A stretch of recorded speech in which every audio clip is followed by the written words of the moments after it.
प्रणाम सबके के हम शालिनी झा सबके बीच उपस्थित छी और एक सुंदर सन राखी बंधन के गीत लगा तो सुनू अहाँ सब और आशा है अहाँ सबके नीक लागत। धन्यवाद।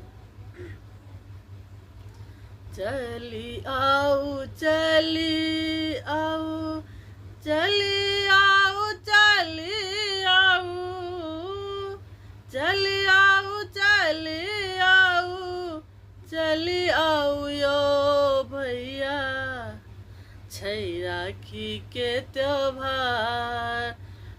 भैया चली आओ घर में छै राखी के त्योहार। भैया चली आओ घर में चली आओ चली आओ चली आओ चली आओ चली आओ चली आओ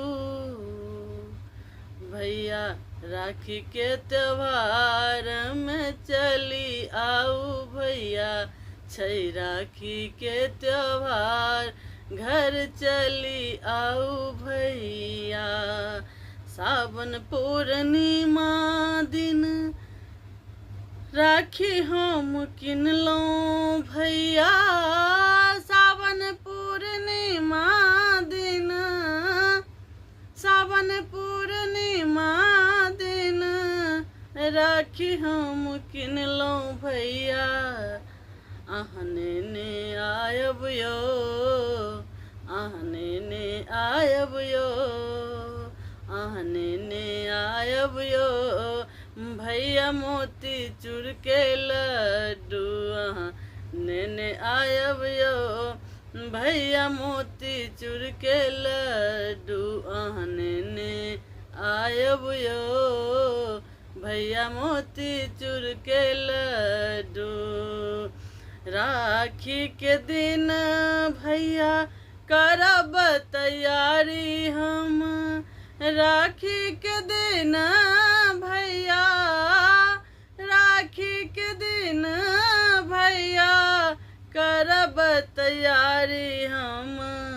अहाँ जल्दी आयब यो अहाँ जल्दी आयब यो भैया राखी हम बान्हब। अहाँ जल्दी आयब यो भैया राखी हम बान्हब।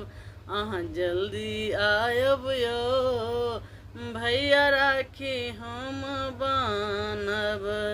राखी बन्हाई हम लेबै गहना भैया। राखी बन्हाई हम राखी बन्हाई हम लेबै गहना भैया। आहने ने आयब यो आह लेने आयब यो भैया 9 लाख गढ़ाई के। आहने ने आयब यो भैया 9 लाख गढ़ाई के। आहने ने आयब यो भैया 9 लाख गढ़ाई। चली आओ चली आओ चली आओ चली आओ चली आओ चली आओ चली आओ यो भैया चली आओ यो भैया राखी के त्योहार में।